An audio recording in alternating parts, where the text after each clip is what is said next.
Broccoli and carrots, pretty simple and pretty classic side dish, right? I took some broccolini, I cut the end off, I gave it a rinse, I let it dry, and I threw it on this tray.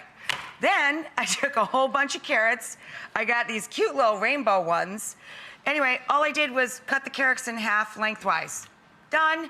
So this is a bunch of carrots, 2 bunches of broccoli for 6 people. I'm going to season this. Well, first I'm going to kind of shellac it with some olive oil.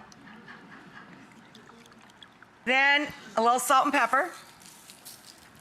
A little fresh thyme. A little sprinkle of chili flakes.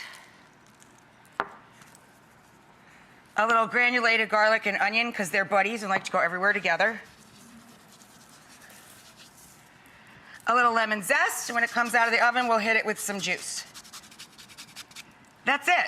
Shove it in the oven. When it's brown at the edges, it's done. Easiest side dish ever, our roast broccolini or broccoli with our roast carrots, little vegetables alongside.